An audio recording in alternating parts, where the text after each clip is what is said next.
Ezebinedi gwagara na kunana. Chukwu okike ya kpogo. Ezebinedi gwumuga agbakonata. Nna m anyị na-eme isi anyị na-eme ya ka anyị nọ na-eme onwe ihe ọzọ anyị bụ n'obi ahụ njem nwere onwe ya ka anyị na-eji ijie wee na-asị gị ezi Chineke biko bịa ka ị nọnyere anyị chụọrọ anyị ka a lawa ajọ mmadụ ọkachasị ndị sabo ndị si na Biafra ya abịa ndị na-anụ ọgụ niile ebe a na-anụ ka ha wee fụdat na Biafra ya abịa si Chukwu biko ọgụ nwa ya nụrụ anyị ya gọzie anyị Chineke gọzie ụmụ ife gọzie ụmụ Biafra niile ebe ọnwụ na anyị niile anọ na ezi Chineke ma ana m akpọkwa gị n'isi awalida Maazị Nnamdi Kanu Ọhamadike nọnyere m ihe gbaala m ya ume were dọkịta na-agwọ ya ọya Chineke biko ọkwago ka anyị nwee onye ọzọ otu aka na-akpọkwa n'isi ọbata obie udu akọ mmiri na mbiko ihe niile ugboko ọdịnaka anyị eme nke anyị ji nwụrụ mmadụ ma agụ nwa ya eme nke iji wu Chukwu na m ana m asị aka ọwụna ụdọ ọwụna ezumezu ọwụna osi n'enu osi na ọwụ ikwe ọwụ ibe ọwụ onye ọsọkwa anya wụrụ wụ ndị ji ọbata obi eji awalida Maazị Nnamdi Kanu asị m aka ha gbajie asị m tinyere ha ọgbaghara ebe ọwụna ba nọ na tinyere ha ọgbaghara were ọgbaghara n'etiti ya Chineke pịaba m ụtalị dịka ọkụ kpọpụtara ya awalida Maazị Nnamdi Kanu n'ọbata na m otu a ka si welekwa awa COS wee tinye gị n'aka nna m ọkwago nwawa ike yo onye emekwe nke o ji wụrụ mmadụ n'ọkwago Chukwu na-eme nwa onye na-enye ike ajọ mmadụ uke mmụọ uke mmadụ ebe ọsọkwa anya si onye ọsọkwa anya wụrụ ọsọkwa wụrụ mụnwa na-eche echiche ọjọọ megidie asụ Chineke megide onye ọbụla na-emegide COS ayo ise ọwụrụ mụnwa na-emegide ya emegide m ise onye ọsọkwa ya wụrụ ebe ọsọkwa ma na-agba ije ọ na-agba n'elu ọ na-agba ala ọ na-agba n'okwu na ọ na-agba n'elu bed asụ Chukwu asụ megide ekwene ka ba binye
maybe you go ya go ya I like it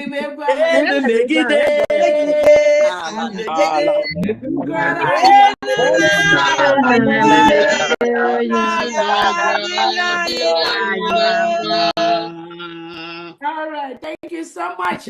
Welcome, Biafrans. Thank you so much for that wonderful prayer. We thank God for this opportunity to thank our own Obatobie, His Excellency, the Prime Minister of the United States of Biafra. Anun Kankan.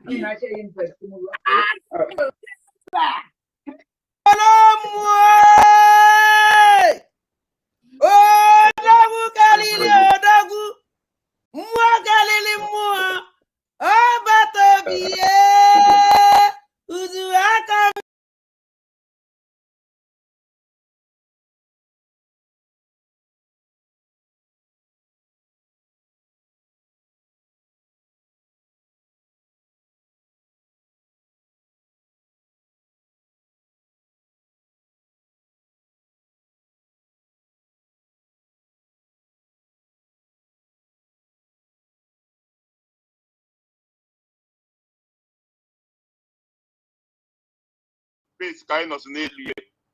And I'm gonna put the history make and go all about the matter. Eziokwu ọbata obi akpara nga terrorism CCS terrorism. Even idea na? Huh? Ọbata obi Simon Ekpa. Finland tụrụ nga CCS for terrorism. Even idea. Okay, for the thing of Potago. But you know, we had in a news can man alive. Okay. Because every some people have one idea. I just now about Finland to the CCS for terrorism. Ngazara base, chief of staff of Simon Ekpa, with the chief of terrorism. So Ngazara base with a question to answer. Because Oma, in him, Obatobi will make terrorism. Also, we support Obatobi and terrorism movement. So I'm a lawyer. Ngazara base with a question to answer. Yes. Because when he learned Simon Ekpa they terrorize it, even he learned how they make terrorist man. Ngazara base. And then Ngazara base and then negotiate that place. My chief of staff. Now I'm chief of staff to Simon Ekpa, who the terrorists out of CCS. Then, okay, Chukunkere, alias Isaiah Nogo, who the finance minister, they will take Simon Ekpa get terrorized and don't terrorize. So, which means I got a terrorism case. What person and her carry terrorism here like that?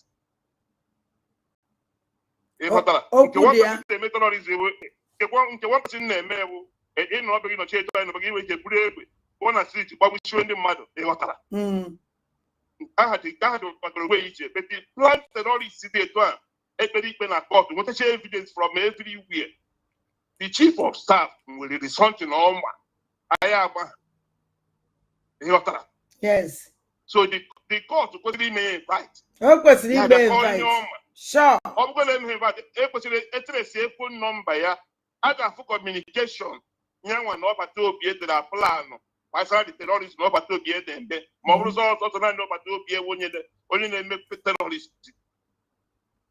Okay, we are Jacob, Simon Ejiko. Okay, we will take last day will take a terrorist. So before I just send the data terrorist, Simon is a terrorist now.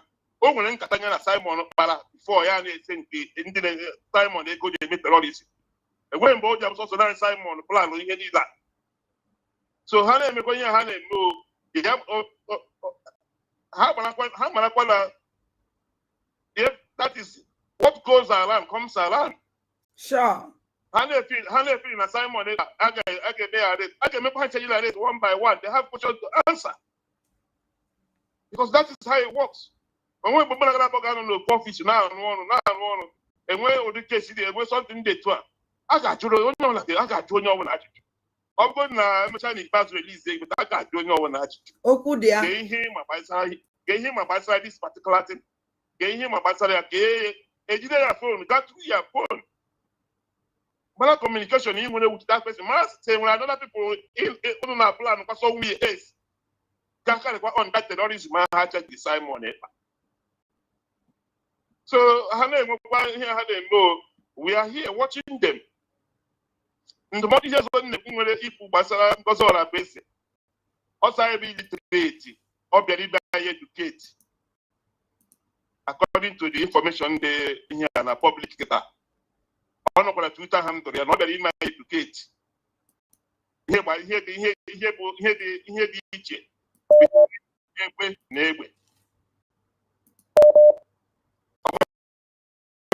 yeah, I wanna go. I believe that my educated. Then Ugo 247. So they na give it.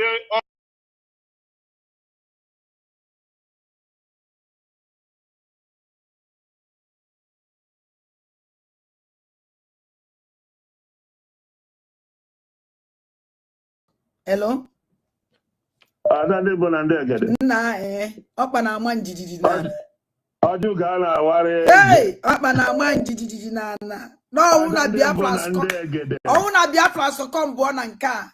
Onwu na Biafra meketa sokombo achinyele mo na ake na ndegede adagente ke ma juru ngi nya gwade early this morning ko yesele kan juru ngi nya yese mba na itrasoro odina nwa na itrasoro odina nwa nsege na ihe je kukwe maka onye abuna aya na afi aya ma onye obi gotara aya ma onye obi and my spirit na agwam odina nwa ọ na-claim onye abụ DSS ka onye abụghị onye Igbo ọdịna nwa abụghị onye Igbo onye na-ekekwe m tikere ya detuo because onweghị ime ka a full statement ọgwụ onye nọ n'ala Igbo na-claim ọ nọ n'ala Igbo onweghị ime ka full statement wute asụsụ Igbo ị na-agọta ị na-watch program ya na-ege ntị so mana all this is ọbaghị uru ebe point m nwere ịjụ ya abụ ha na-ekwu this is their charter, the charter 27 charter ha na-agụ for prime minister abụghị m lawyer because ihe ndị ọ na-akọkịta number one ugodi o nwere red flag could faced number one red flag o nwegodiri ewu na gọọmenti nyere ọda ọ bụghị na fake gọọmenti original gọọmenti na-agaghị enwe fundraising ọ bụrụ na ya na-enwe nọ n'itra ọ na-ekele mgbe ọ nọ n'itra o kwesịghị broadcast that fundraising that day nke a ugodi number one mistake o megodiri faced. Then number two mistake o mere keta ọ na-eme this exposition o wepụtara meseji COS senderie two messages nke ọ kpọrọ ya nke ọ sị na esenderie call me COS two messages o senderie mana ya na enwe wepụtara nke former finance minister nwoke Nkere o wepụtara meseji from Nkere nke ahụ bụ number 2 fort o nwegodiri. The number 3 fort o nwere as a media team as a media ọ bụ o claim na ọ bụ media ọrụ ya bụ ịnọ n'itra ọkpọ oge Nkere ya mee interview Biafrans ọnụrụ ajụjụ ọ jụrụ oge Nkere ọkpọ COS o mee interview etu atọ nke media si wee mee ka ihe nye Biafra United ịkpọ COS mee interview promote Biafran cause ka ihe nyere ya as a media and o nwere followers o nwere 130,000 followers on the claim ka ihe nyere Biafra United ịkpọ chief of staff of Biafra government in exile ka m hapụgodi United States of Biafra government in exile chief of staff ya bụ Ngozi Orabueze doctor ka ihe nyere ya anya sị media o nwere media ka ihe nyere ime ịkpọ ya na mee interview nụta ihe o kwuru Biafra jụọ ya ajụjụ ya na onwe ya jụkwa ya ajụjụ dị n'ọkpọ oge Nkere oge Nkere interview oge na-apụtakwa gwa Biafrans okwu Biafrans ọ jụọ ya ajụjụ ka ihe a na-akọrọ ihe asị nsị enwebụ onye jụrụ oge Nkere ajụjụ ha nọ na-akọ chata ị na-akpọ ị na-ekele ma abụghị lọya ndị mere lọ ga na-anụ ihe anyị na-ekwu ebe anyị kwujuru ha agwa anyị na ebe anyị kwuru adịghị mma mana asị normal human being asị ordinary person mbụ ihe m na-ajụ bụ ka ọ gụrụ ihe ọ gụrụ kịta charter for prime minister ya gụọra anyị charter chief of staff in the government ihe that charter kwuru chief of the government then after ọ gụcha that charter for chief of staff in the government ya gụọra anyị in absence ọ bụ na the prime minister anọghị ya and the deputy prime minister when deputy prime minister in that government ka onye ga-arun the government ọ bụrụ na a ga-emegara point anybody ka onye coordinate ihe ka the work of chief of staff in the government and the work of chief of staff in absence of the prime minister. Ihe a simple something about who did na-akọrọ I am onye spirit. Everybody in the onye ọbụla ga-arụ Biafra ọnụ, you must show your face. You must show your face. It's a sacrifice. Before I get into, you must show your face. How come we try to at once? You have put lot of them come out. Why? This guy is so. What is what that this guy is so. What Eleaka? Okay, initial time on the claim. All go from all joining Nelly. All support to Nelly. Nelly their time. On the what it's on one about the day about all joining Nelly with the first of Galan. All the had a mechanical all joining here you do. Monomy no that look at the disappear. So many attacks disappear. Money must be born for months. Before support to Aqua Batobi, I want to knock over, so can I go do? So that all your watching has to be affiliated on evil men. Your coach last month, before I got this convention, on a program, actually video program will be the not gonna just start analysis. Okay, boy on a phone. Yes. Na PM disappear. Give me 2 days, that minute. Okay, boy on a phone, they want to video program. Yeah, on a live program, but I'll go send the link. Okay, see, I get 30 minutes, never on a call, research you. I'm going okay, when a hotel could be okay, na hotel ka oge nọ oge chukwu nkere bụ na hotel kobi enweghị ọ na nkata na watch background ya go and watch all the whole background ebe oge nkere na eme program all the different background hotel ọ nọ that send the picture bridge send the ọmọkọrọ America ọ nọ ka anyị nọ oche na anyị nọ na Jamaica ọwụ na Biafrans gba nkịtị alụ ha wee mee anyị onweghị ọzọ m na-eme na mma solindazi mma solinda alụ ụlọ eji nwa ọnọla na France zuo ike ụmụ m nọ here and awụ French citizen okwu ebe nne m anwụọ n'ahụ onwezighị nna m anwụkwuo one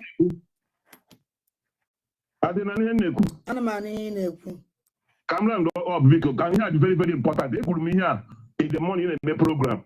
They put me on Twitter this afternoon. The government should not wait. There's no time to waste. As a man, the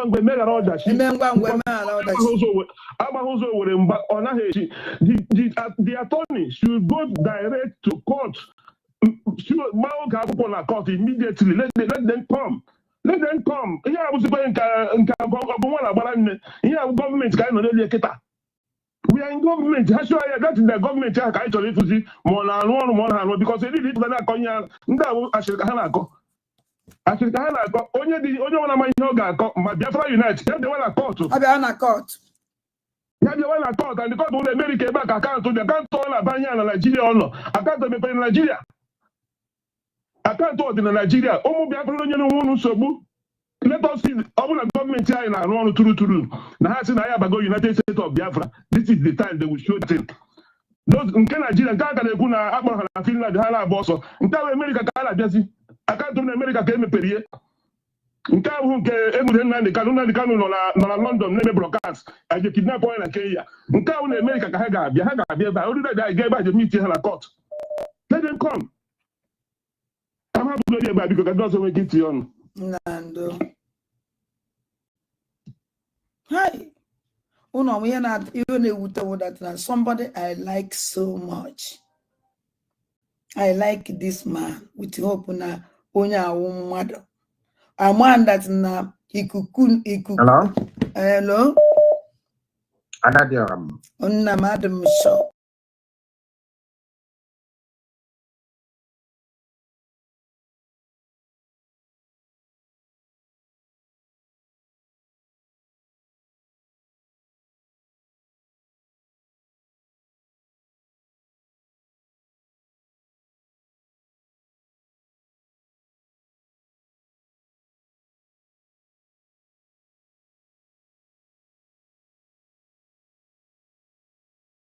And the money in evil, in the wase.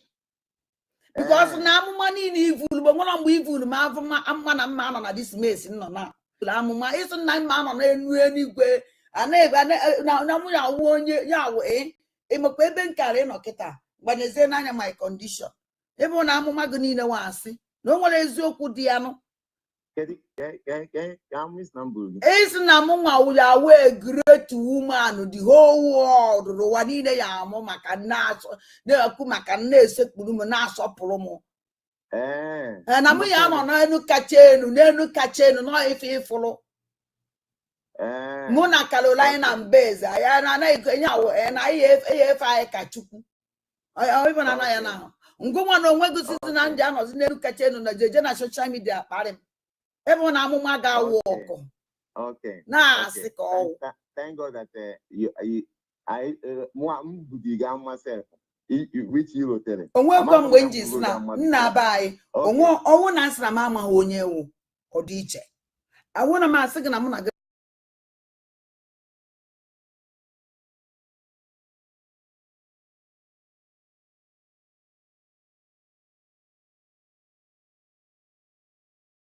Good morning. lovers of freedom. Good morning, my president, Nnamdi Kanu.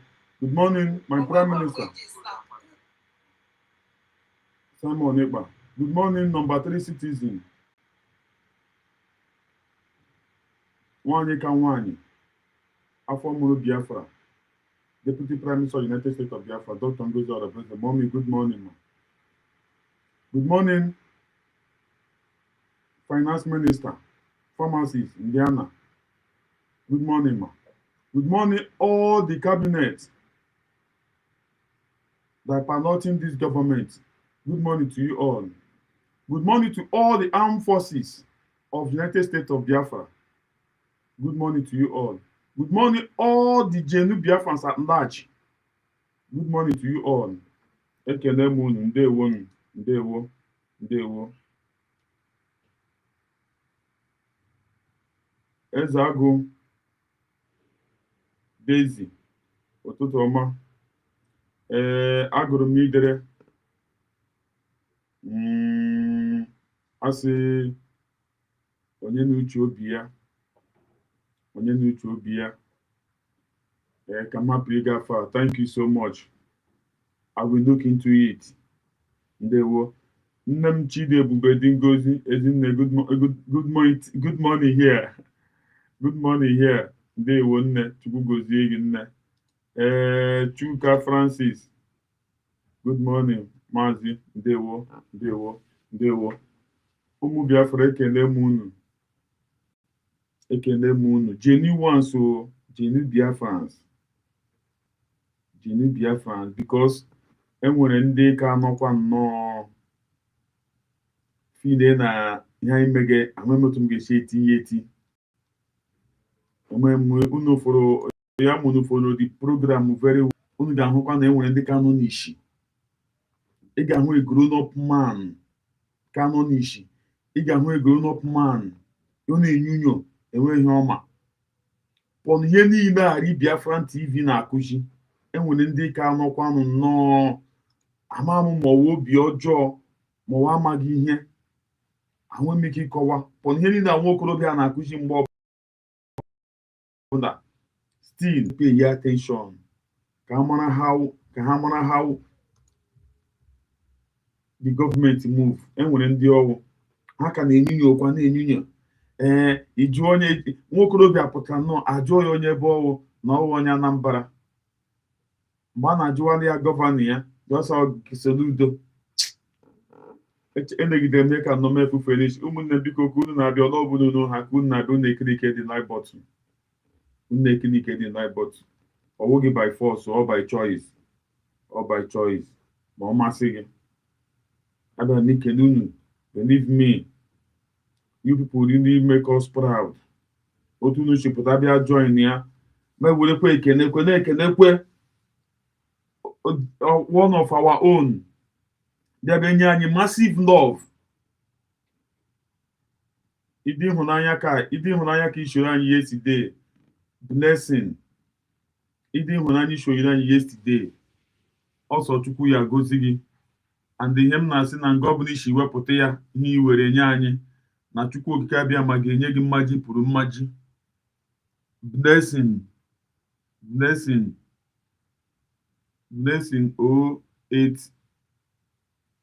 08475. Chukwu ya gozi gị. At least imere igochiri nnọọ that ị lọfụrụ ọrụ ọma anyị na-alụ. Chukwu gozie unu niile.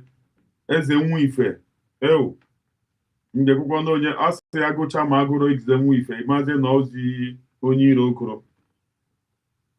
Eze nwa ife. Chukwu gozie gị.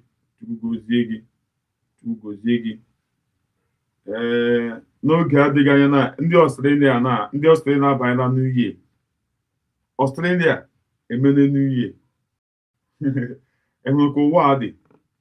N'oge na-adịghị anya na anyị nwa ga-abanyega New Year. This is how the world is. Australia emene New Year ha. Otu ụwa dị. Australia nọ na 1st January. Enwekwere ndị ọzọkwa bọtụ ke mma kọntrị mma ama na-awụ taa 1st ha. Australia abanyela 1st. Ifụka ụwa dị. So n'abalị onye ọbụla ga na-ekpe ekpere na-ekele Chukwu maka ihe na-eme n'obodo ekwensu. Pụta nwere obodo ị ga-anụ like this, enweghị ihe eme gị. Chukwu ya enye gị ndụ, ị ga-adị ndụ dịgide ndụ tinuru mgbe chi gị kpọrọ gị. Pụta ọnwụ n'obodo ekwensu, ha eneghị awalide akpọdị datin sef ọsọ bad akwa bad ka ọ kpọrọ ya. Ka aha na ị ga-anọkọta mmadụ ha na-anọkọta n'ọsọ na ọ nwụrụ ọnwụ chi ya, a na-ewere laịfụ mmadụ anyhow n'obodo ekwensu. So ya mere nnọọ anyị ji na-eput effort. Chineke nna bịa were Dr. Ngozi Odabueze bịa zaa anyị ekpere, anyị chine n'ime obodo ekwensu a were pụta nọ n'ozuzuwe chekike ma fide na anyị na unu ka nọkwa ụna ma na anyị nwa alaala sins. Emi ndewo Chukwu gozie gị Emi Chukwu gozie gị. E nwere ndị ka feeling na maybe that we are still with them. Amana, we have gone far. Anyị agaala far. Believe me. Just were go ihe na-emenụ ị ga-eji mara that na we are not with these people again. We are not a government. Ọ na-enye m obi aṅụrị. Ihe na-enye m ọṅụ awụ m Biafra. Very soon aga m ala Biafra. Obodo ọma. Obodo ọwụ that is ịdị benefit ị ga-anụ like this a na-akwụ ụgwọ ọnwa. Enwe onye testimony dị ihe ọma mere ya na Canada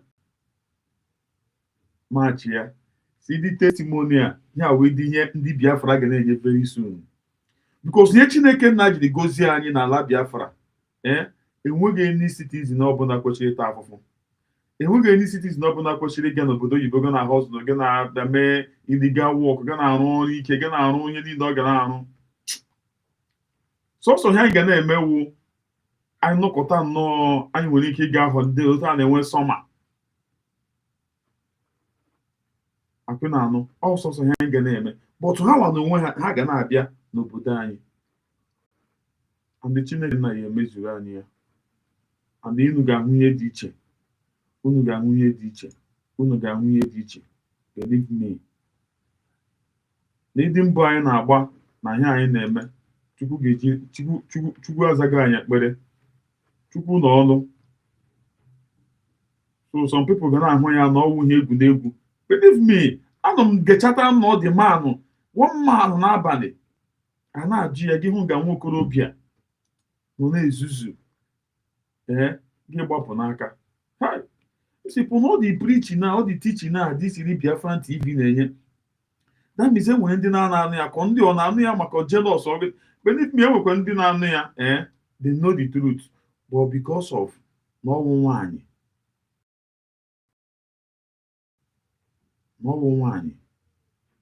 o ji dịka nnọọ. And again enwere ndị ọzọ wụ ma ọ wụghị their mindset awụrụla ma ọ wụghị Maazị Nnamdi Kanu enwedị. Ndị ọzọkwa wụrụ ma ọ wụghị Prime Minister Simon Ekpa enwedị. Enwere ndị ka ọwụ because of the level of their illiteracy, the level of their iberibe ha si ha ga-echegide Maazị Nnamdi Kanu our president ya ọpụta. Enwere ndị ọwụ the level of their stupidity na ha ga-echegide Prime Minister Simon Ekpa to ya ọpụta. So ya ka ichegide gịnị ị na-echegide gị ejikwa ichegidekwanụ ndị a ma asị ọ dị egwu. O nwere ndị ama ma ndị a na-ezuzu ihe a unu achọ ka egbuwe unu brain egbuwa tigi unu sense n'isi ka ọ gịnị chekodu ya nnọọ ha gbanwe ka ị ga-eche tigodu ya nọ ha masọ okenye masọ ihe abịara bịa echewezie our president Maazị Nnamdi Kanu nga anyị nọ today anyị gaghara ịnụ ya masọ abịa bịa echewe agbata obie nga anyị nọ today anyị gaghara ịnụ ya cheki ihe ya nọ. Adunu makwa mana ihe mere na-ekwu ojije ndị awụ to stop this thing. But Chineke na-emere anyị ebere. Ọ na-ele ọ mara mmadụ ole nwụrụ na this thing. onye ga-anọ nọọsụ bekwede enwe otu o si mekọta ndị adata na nwanne ya nwoke nwanne ya nwaanyị relative ya friend ya ọ enyi ya nwoke ọ bụ nwanne enyi ya nwoke na-anwụbe na ihe gbasara ihe nwere nwaanyị a so ya ka ị ga-eji nnọọ gị nọkọta nnọọ si na-abịa ichewa prezidenti Maazị Nnamdi Kanu ka ọ pụta bifo gị sọpọtụwa ihe nwere onwe anyị gị bịakwa ege na ị ga-echiwe ka ọ bata obi Prime Minister Simon Ekpa bifo ya ọpụta bifo gị sọpọtụwa gị chige Chineke nna nwaanyị ịmakwa ama na ihe ndị a emeghe because of ihe kwa ome ndị arrest not because of this thing na gị ga-echegodu nnọọ oke ụkwanụ dịka gị were ihe dịka ihe mere ụwa zuru ike negodu ha ụwa zuru ike just nọkọta what to do because of ndị ofili ya na ya nọ aganaga na ego gịnị ka o mere ọhụzie na ọwụzi sọsọ ya nọzi ya ọ narazi egozi so gị chegodu na ya ihe niile emere nnọọ ya ọ dị onye ọbụla kilia gị chegodu na ya sị what of maybe the kind of mindset ịdị mindset a ụwa ziri ike nwere but thank God na our president Maazị Nnamdi Kanu o were ego onwe ya tụọrọ anyị aja emekọtarịrị enweghị ihe ọwụ ga-eme ya ya ochenji ya the same thing with ọbata obie nwere secret private meeting even with our president Maazị Nnamdi unu amaghị onye Maazị Nnamdi Kanu wụ before ya were trọst tige n'ebe ọbata obie nọ ọbata obie wepụtara ihe o ji dị ebube si na-ekwu ya wụ ọfọ nne ya kọwarị onwe ya ọfụma Maazị Nnamdi Kanu ebufere n'isi still ya ọnịkwasị were ihe ahụ ji ebube were dụọrọ ya isi ọfọ nne ya o ji ya were ọfọ nne ya o ji were dụọrọ ya isi ọwụtọ Maazị Nnamdi Kanu si wee believe ọbata obie o ji bịa pụta ga na-agwa anyị that you must go and listen to Simon Ekpa. He's doing a great job. You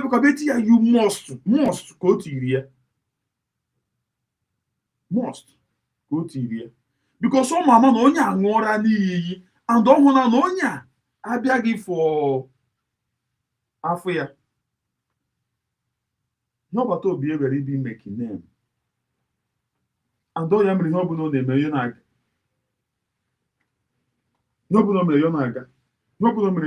ọbụla o tiri aka ya na-aga faster to the extent ndị mmadụ adịrị ya jealous enwere onye ka bịa pụtara why do you always like to be the head amụrụ ya amụ ọnwụ eze ka ọ wee prince ọbata obie ọnwụ eze ka ọ wee prince and that thing tiri ya na-aga ihe ọbụla ọ pụtara ya nwa na wụ number 1 n'elu ihe ọwụ na Finland ihe ọbụla ọ pụtara ihe ọbụla o tiri aka na-agasịrị werere Finland na-erigreti but this year anaghị na-aba na unu ga-ahụ ihe dị iche ike ga-agwụ ha because everything is not about resources everything is not apart gị ichegodunu but again mana ekelekwe Trump America ndị legiri Nigeria bụ ọha ike so that e nwere ndị na-amaghị n'ahịa amaghị asị ndị Nigeria bebe atọ ha but tụrụ ihe a Trump mege now ha bụ ebe mata man protecting the hand of all these ICC terrorists Nigeria mgbe ha ka ha ga-abịa mata si no you don't have to cage this man na ha ga-asọ ọbata obie go and continue defending your people that we are very sorry for what we have done to you. It's all decide ọbata obie o decide ya nwa n'onwe ya ya ma ọ ga-forgive Finland ya forgive ya ma ọ ga-forgive ya nwa ma maka ọ bụrụ ka hot Finland dị hot ya so much the trust na the belief onwe maka ihe ọgwụ o were obi tụkwasị na ndị a o were trust ịma ihe ọgwụ we were trust tige na tige hi that person dey betray ye. Ịma ka ọ na-adị. Ịma ka ọ na-adị. So just believe na Chineke na-azaba anyị ekpere. Ndị agha nọ na Finland ha nwere conscience. Everything all about the resources. Mgbe ha ka ha ga-abịa ndị ya that this man protecting his people through from the hand of these terrorists of Nigeria. Because Master Owoge here, it didn't make not on her garden. Ha ga-erizi ya. Before know it, I see happy. So ọzọ ọbata obi you see ya, you forgive Finland. Ma ọsọ ọkwa ya. Osigodi na ome ha ahịa oge kere mere. The good ordinary oge kere. Just we good ordinary oge kere as example. He cannot forgive. He have to take him time. Like amam kam ge shame me una amara the thing una anu from oge kere. So just we go do no. So oge kere na di bịara for betraying. Then agwa ya na ọ na-ebitray. Just no ya forgive. So ya ka ị ga-eji amara godu. Oya ka ị ga-eji amara. Oya ka ị ga-eji amara. Ndewo. Ezinne Juna n'obi. Chukwu gozie gị. I mere mkponde. So ya wụrụ ya. Ka anyị ga-anọ na ya njiri bịa. Chimekwana aka m daa. Abịara m izute Kraịst. Okwukwe m na-ada mba. Na-azụ obe m n'akụkụ gị. Ụzọ m niile gbara itiri. What do you have to say to actors like Sheikh Gumi who vehemently oppose this, as well as the opposition party, the African Democratic Congress?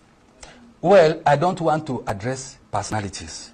But like I have said it loud and clear, any person, any group, whatever you are, and you are opposing this, you are anti-Nigerian, you don't love Nigerians. That means you might have not lost a loved one, or you are benefiting indirectly from what is happening. I will accuse any organization, any person, even if it's my brother, even if it's my wife, my children, I will accuse them without reservations. So I don't subscribe to that at all. What you don't have capacity. Sorry, sir. Ụmụnne onye awụ Dunamis nwanne ya nwoke Pastor Aneche nya nwanne ya nwoke Paul ndewo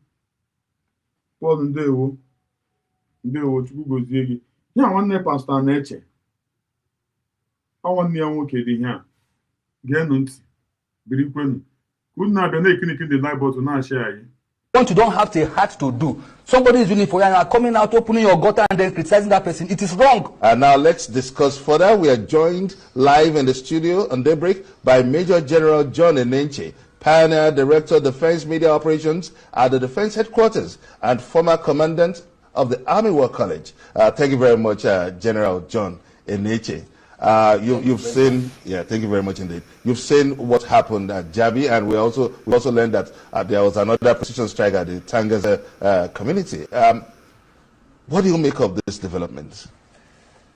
I am very happy about the development, in the sense that this is an issue we have been battling with for over 2 decades, and we now have a cooperation. We have an agreement of a country bold enough to come out and say, look, let us tackle this issue once and for all. Why am I happy? In the sense that we have lost so many souls. People. Ndị shoji amaka mama very soon na ike ya agwụkwọ unu say adịkọ na-eweta ihe gbasara ihe akwa because of unu amaghị ihe ọma Chineke nna ji Trump na America mere anyị. Unu mara ya unu ga na-ekene America na-ekene Trump. Believe me, Finland na-anọzi na ihe ifere. Finland na-ahụziri onwe ha, that is, Finland hụziri onwe ha asị ndị dị useless. America emene Finland ha dị useless that is in this world. So maybe very soon Nike Gabun in a gay day here. Because Unamagi dinye Chineke Naji Trump na America were menani. Obatobia is coming. Ndị ọcha enwere ndị nwere obi mmadụ. Ha ga na ya si hụnanị ya. This young man is defending his people from the hand of this terrorist. Let him go. Ha gba ya si ya biko gbaghara na ha mejọ gị. Geenụ ntị. Some of you, so ike agwụkwala unu ụmụnne m, ike agwụkwala unu. Enwere ndị na-abịa nnọọ ihe a na-like ihe gossiping. Ada dị ara mma onye ashawo. Ọ na-aga ikpu na France. No, it's not all about that. Ọgwụna that one agwụna. But mgbe ọ bụrụ ụmụ ihe ya m ga na-epu na-eyiri ya. Akwụna anụ. So anyị face ya ihe awa afọ ọhụrụ ka anyị na-aba ihe a. So I don't know why unu ji like ụmụ ihe gossiping na biko unu. Enyi Chineke ri unu. We go to another dimension. Who died innocently. And we tried various solutions, diplomatic solutions, and all that dialogue, and all, among others, even to the extent of some people that we know going to bargain and talk with bandits, talk with terrorists.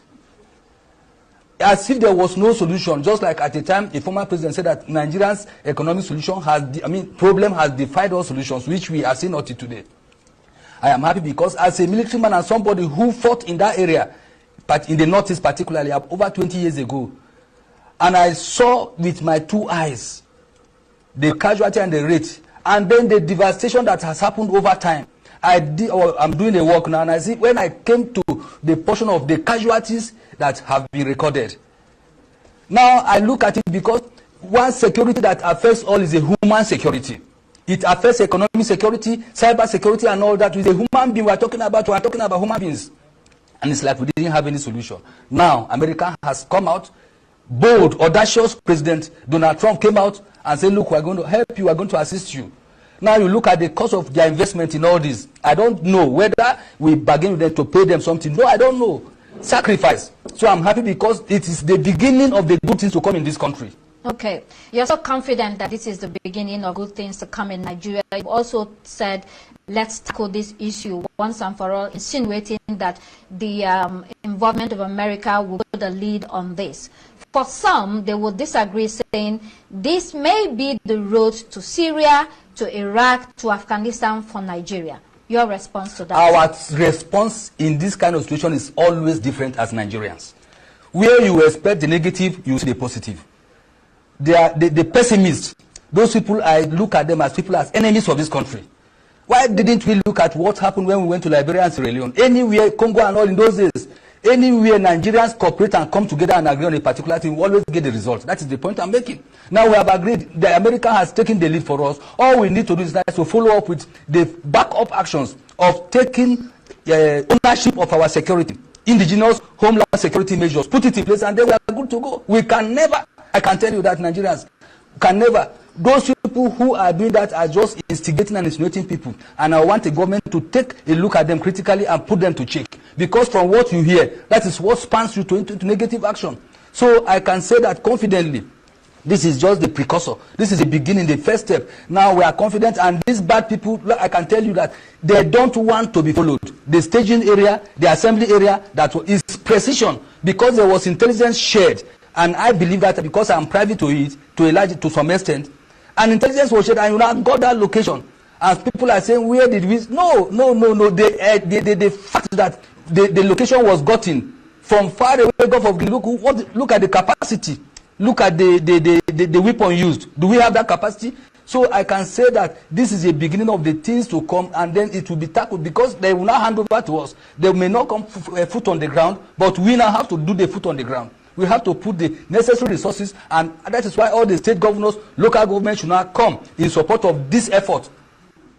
And, okay. and sorry, just a follow-up. You say they will hand over to us when they leave. So when they leave and they hand over to Nigerians, don't you think that the usual Nigeria business as usual of failure would then continue? That is where the federal government, state governments come in now. What is the problem? Corruption, or whatever they say. We now have to tackle it, both of them alongside each other. Handing over in the sense, I don't even know when they will hand over. If you ask me, as long as this problem still then remain, because we have hardened people, stubborn, in quotes, some leaders who just open their mouth and talk anyhow to instigate people. So anytime that we work together and come to a meeting point, you will know it will be clear that the situation is now, okay for them to withdraw or to step aside. Let me rather say stepping aside. Okay. Because I don't believe that America will now go completely with the way they have moved. Okay. As a general, it clearly shows that you've confirmed the inability of the Nigerian military to tackle this threat. And also, when we look at it with the third eye of U.S. interest in the Gulf of Guinea, a lot of people come with the narrative of the U.S. energy demand and also the search for a market, which the Gulf of Guinea, including Nigeria, provides. So now, how sustainable is this U.S. precision strike? Because I want to assume this is just a pilot phase. Yes, it is sustainable in the sense for two things. You have said it.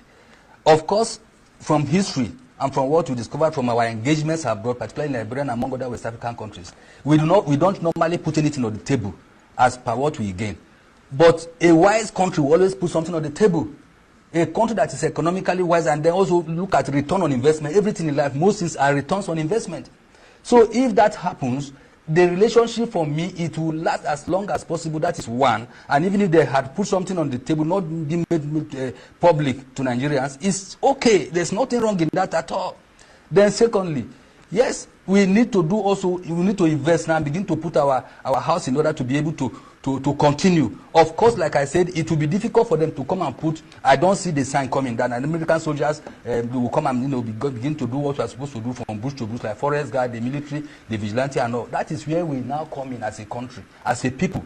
Now there are technologies coming up which we should leverage on drone. There is one we are experimenting. So, like I said the other time, since we introduced drones here, surveillance drone, those criminals have ceased from that place completely for about 6 months now, and it will continue. So we now, as a people, governors and all, state governments, local state security councils, we now come up with packages that are unfolding. Embrace it, then it can be sustained. Somebody comes to your house, help you to kill a snake. You now look out for what you will do to ensure that snakes don't come in again. And that is what we will do, and the measures are there. It is possible. If they will not hold on to resources, like the 19 northern states now, they say they'll be contributing 1 billion every month. That 19 billion can take care of commencing a drone station that has a capacity permitted by the NSA to do surveillance and also to do lethal attacks. Okay, what do you have to say to actors like Sheikh Gumi, who vehemently oppose this, as well as the opposition party, the African Democratic Congress? Well, I don't want to address personalities. But like I have said it loud and clear, any person, any group, whatever you are, and you are opposing this in there, you are anti-Nigerian, you don't love Nigerians. That means you might have not lost a loved one, or you are benefiting indirectly from what is happening. I will accuse any organization, any person, even if it's my brother, even if it's my wife, my children, I will accuse them without reservations. So I don't subscribe to that at all. What you don't have capacity, what you don't have the heart to do, somebody is doing it for you and you are coming out, opening your gutter and then criticizing that person. It is wrong. Nigeria should take action against such people decisively. If you look at the list of 31 offenses that can be categorized as terrorism, look at them, item 21 and item 33. This is implied for anybody. So the government should not, the president has come out boldly to declare state of emergency. It will not be too much for him to come at you are committing an implied offense as against counter-terrorism that has been reviewed. Take that person, and people will will stop making inflammatory nonsense comments. Okay, General John Eneche, you've said that any Nigerian that does not believe in this, because you have a firm belief that this would address the question of insecurity in the country. Yes. Yeah, but some Nigerians will find the statement a bit equivocal and hypothetical based on the fact that the Nigerian government itself has been foot dragging on the issue of state policing, and also the question of when there was an abduction in Kebbi State, that up till now they are yet to make a pronouncement on who ordered the security detail away from the school just a few hours before the abduction took place. So when there is this deliberate hoarding of information and foot dragging on clear policies that would address these issues like state policing, what do you make of the government itself? That is a problem that we have been battling with. Me and you know. You talk about corruption. It's even possible the soldier or the staff center there was even compromised. It will not be the fault of the CDS or the chief of army staff.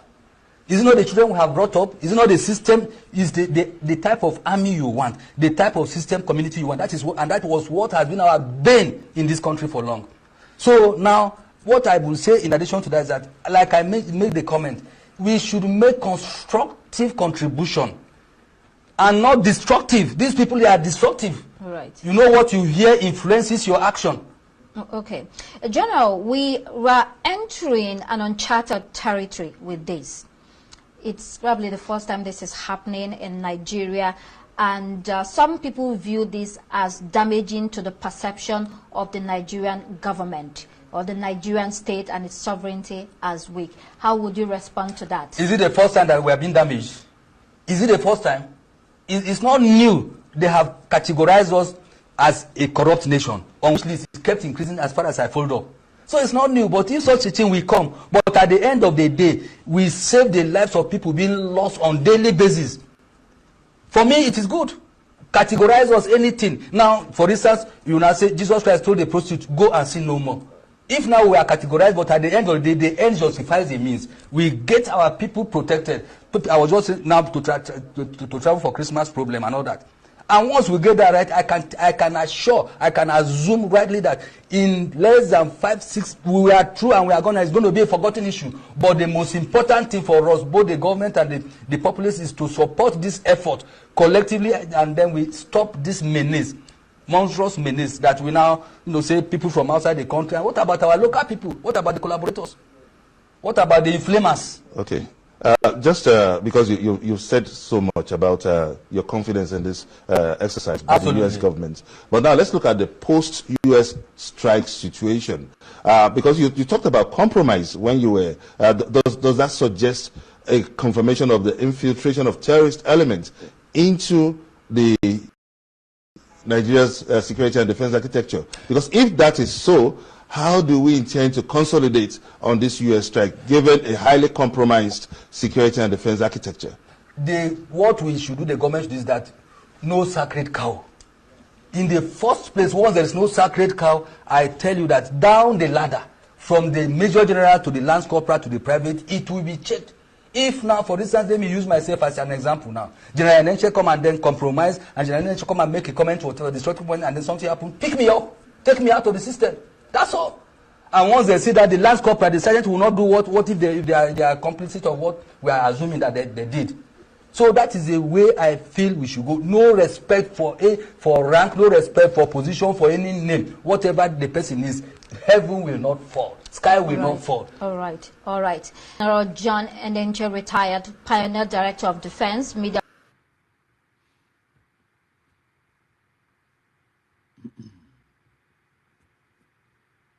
Ọ dị egwu ka obodo ekwensu, obodo ụmụ anụmanụ, obodo anavanụghị na-efu mmadụ, obodo wụ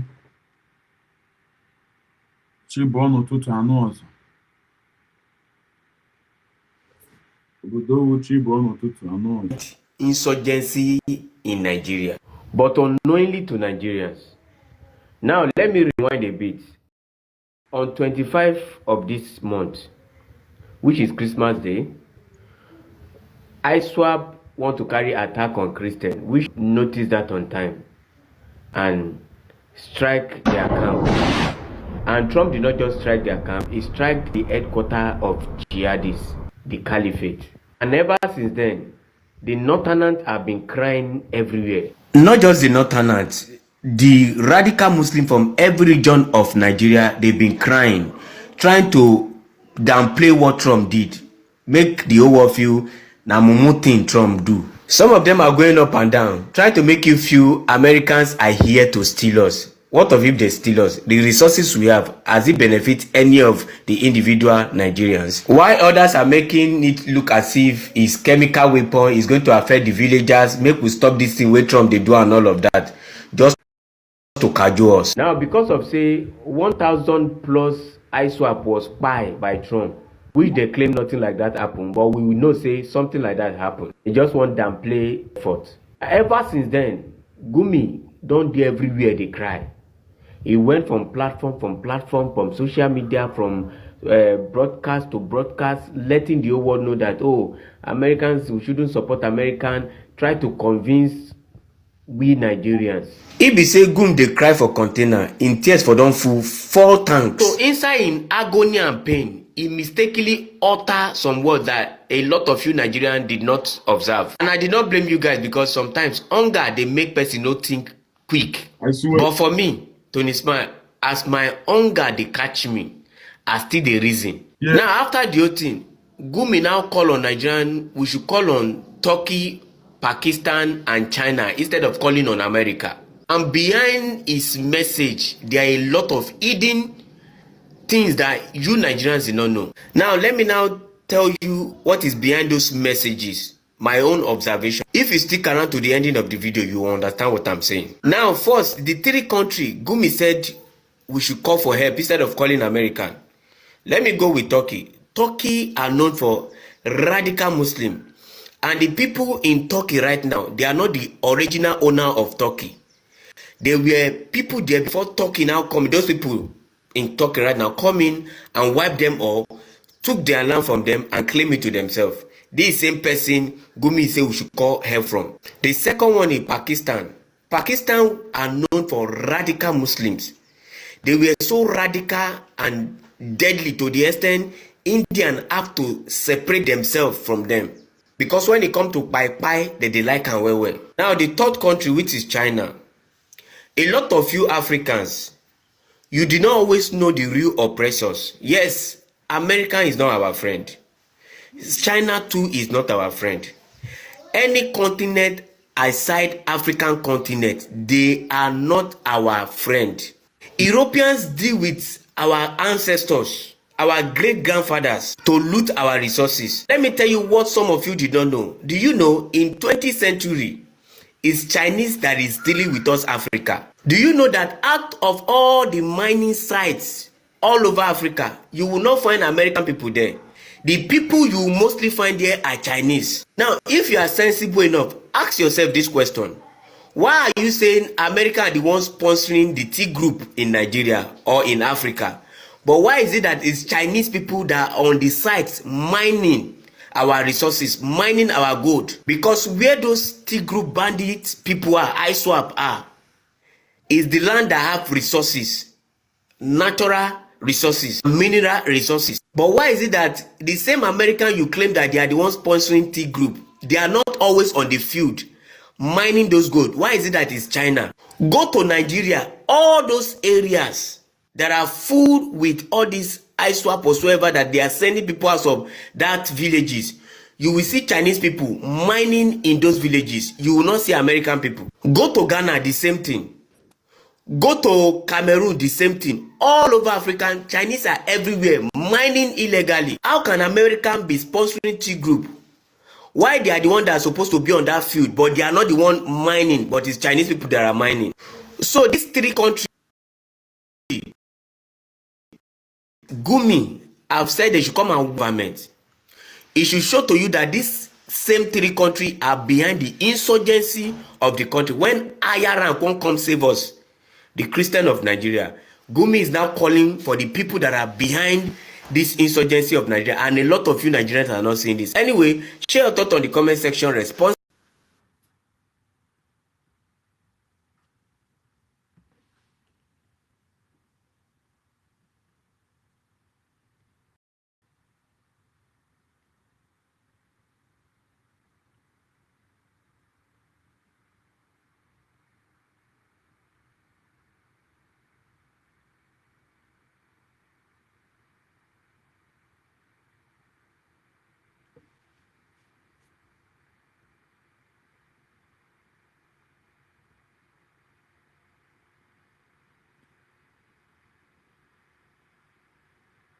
June the 6th, 2017, when this proclamation is signed, the North, a critical player in the Nigerian project, hereby declares that it will no longer be disposed to coexisting with the Igbos and shall take definite steps to end the partnership by pulling out of the current federal arrangement. 2.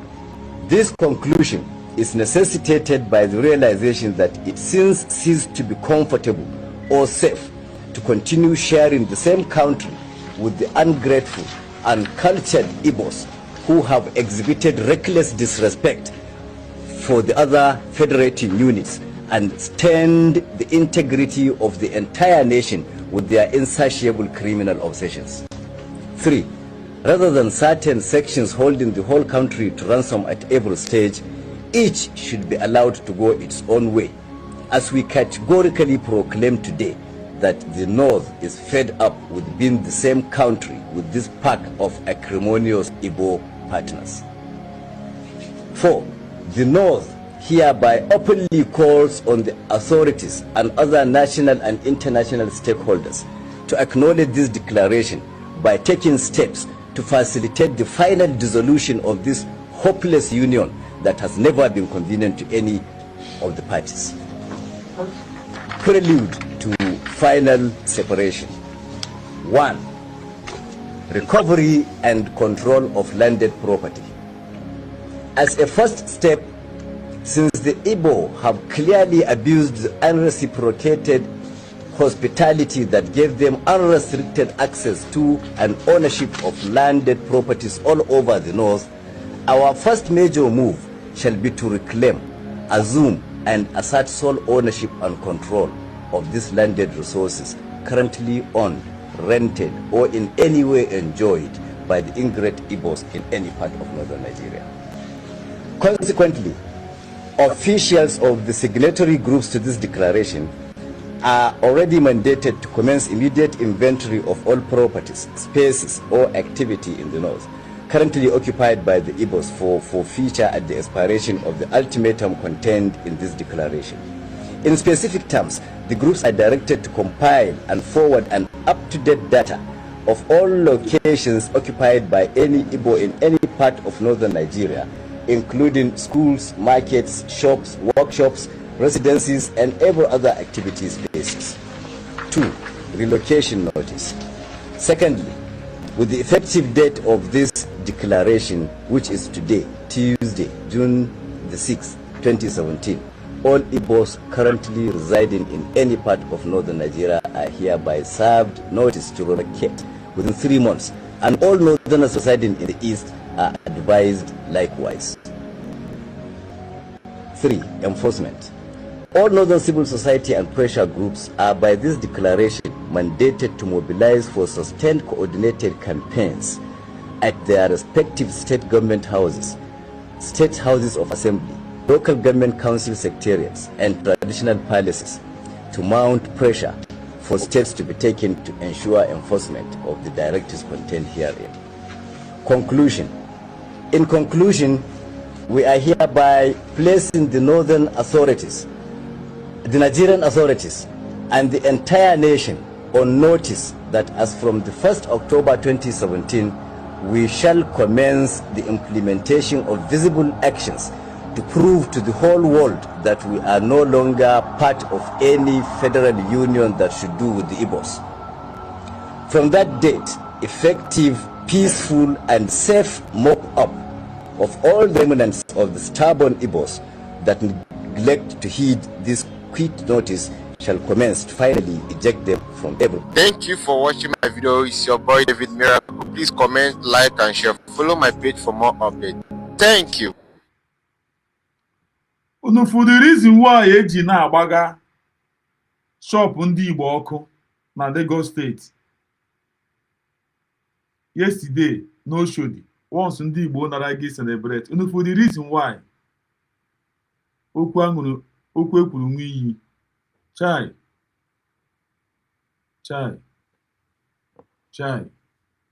and ndị Igbo amaghị this thing.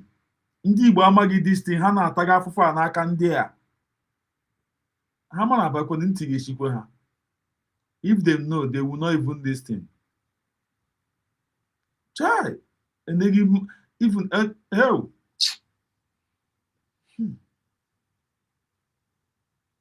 Mmadụ na-asọfa like this, ndị a na-agba ọkụ mgbe na-eme onye ahụ a na-echegide ya nwụọ. Chai! Arụ mere. Arụ, ezigbo arụ mere. Ezigbo arụ mere. Chai! Ndị Igbo ataala afụfụ.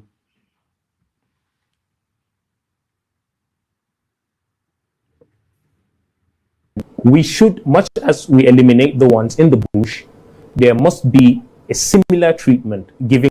I think, to a large extent, we should, much as we eliminate the ones in the bush, there must be a similar treatment given to those in government, the likes of Sheikh Gumi. If the country was functional, the likes of Sheikh Gumi, Nasir El-Rufai, they should be behind bars or taken out or possibly live on exile.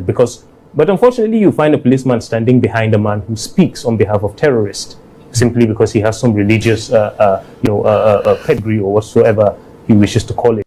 So I think.